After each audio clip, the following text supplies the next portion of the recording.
Hey guys, Tank from Team Reaper Actual here, and today we're going to go over how to upgrade your Recoil Shock SCAR Light or Heavy from top to bottom and achieve 400 FPS. This video has everything I've discovered from countless hours of research on all the forums, all neatly packaged into one simple video, since all the information regarding the recoil shocks are scattered and are hard to find at times. I will be listing all the parts and helpful videos I use to upgrade my recoil shock in the description below.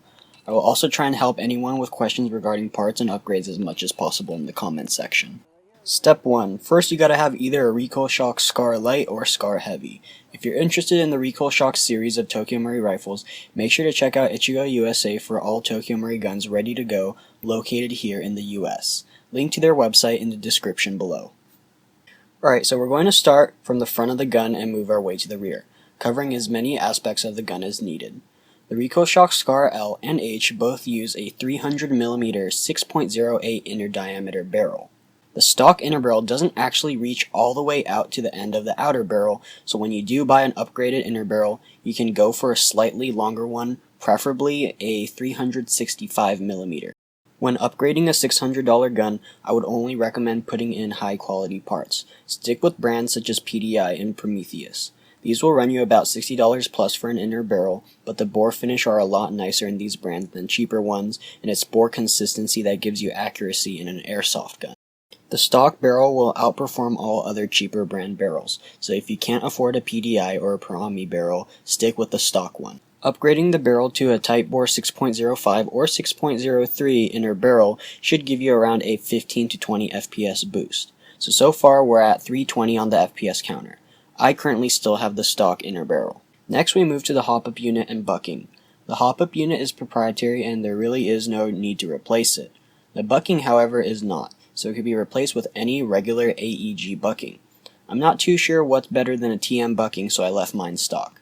Maybe a Prometheus purple bucking. Now we move on to the gearbox. If you're looking to upgrade the FPS drastically, you're gonna need a stronger spring. The Recoil Shock series AEG uses a shorter spring than regular AEGs. I would say they're about 70% of the length of regular spring. You don't want to put in a full length spring into the gearbox because it will cause too much stress and may even break your gearbox shell.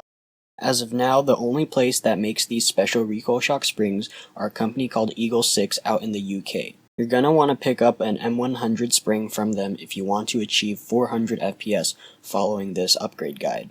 The alternative to buying an Eagle 6 spring is cutting down a full length spring, but that takes a lot of work. And you don't know around what FPS you're going to get until you completely put it together and chrono it. The stock spring is actually attached to the piston head, so you will have to unscrew the piston head off of the piston in order to replace the spring. Moving on to the piston and piston head. They are both proprietary and must be Recoil Shock specific parts. From my knowledge, the only company that makes these upgrade parts are Prometheus. These are more of a durability upgrade, and I believe the stock TM plastic piston should hold up to an M100 spring, so I left both my piston head and piston stock. Next we have the spring guide. The stock spring guide is plastic. You're going to want to get a ball bearing spring guide to reduce the stress in your gearbox. I upgraded the spring guide to the Prometheus ball bearing spring guide, which also increases your FPS since the bearings also act as a spacer. Next we have the cylinder and cylinder head. The cylinder is not proprietary, so it can be changed if you like. I kept mine stock. The cylinder head, on the other hand, is proprietary. Lonex, Prometheus, Magic Box all make upgraded cylinder heads for the Recoil Shock series. I wrapped some Teflon tape around the O-ring on the cylinder head to improve the air seal and left mine stock. Next we have the air nozzle. The stock nozzle is plastic and doesn't have an internal O-ring for air seal. Magic Box and Prometheus make upgraded Airseal nozzles for the Recoil Shock series. I use the Magic Box CNC Airseal nozzle on my SCAR. The Recoil Shock SCAR L, H, M4, 416, and 417 all use the same length air nozzle, so if on the packaging it says it's for the M4, it will still fit your SCAR. After upgrading my spring guide, spring, air nozzle, and Teflon taping the cylinder head, I achieved 370 to 380 FPS with a .20 gram BB.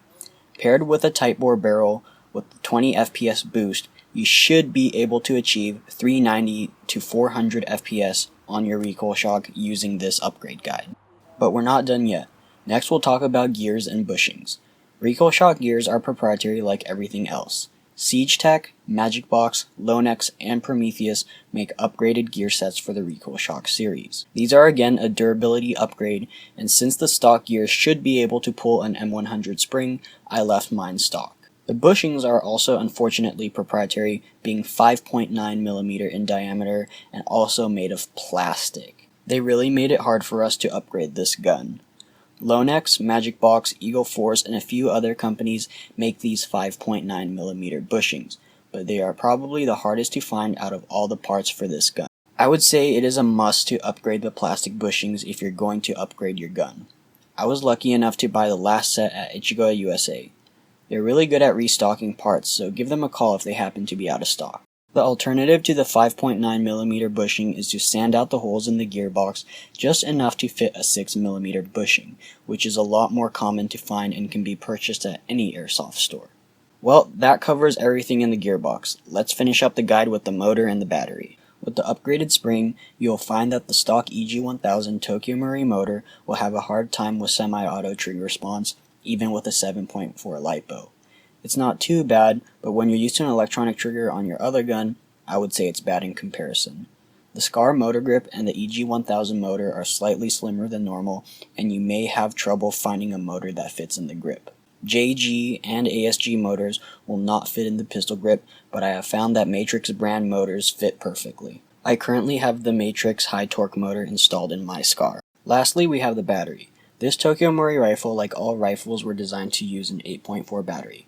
With the new upgrades, an 8.4 will no longer cut it. I now use a 7.4 800 mAh battery that fits nicely, but you will have to extend the stock out one position. To top that off, I switched from Tamiya connectors to Dean's because it gives you around a 10% performance boost. Well, that about covers almost every single aspect of the gun. I upgraded on a budget and mostly bought performance upgrades rather than durability upgrades. I believe the first thing to break after some use will be the plastic piston, followed by the gears. If you want to go all out on the upgrade, make sure to buy a new piston and gears. The 70 FPS boost I got from my upgrades definitely helped a lot, since from my experience people won't really call 300 FPS shots, and your BB will travel a bit faster, which is needed especially when playing a DMR role. If you guys have more questions or need help regarding upgrading your Recoil Shock, send us a message or leave a comment below, and we'll try and help you out as best as possible. Again guys, check out our sponsors Echigoya USA for everything Marui. Thank you guys for watching, and I'll see you guys next time. Got one! One's out!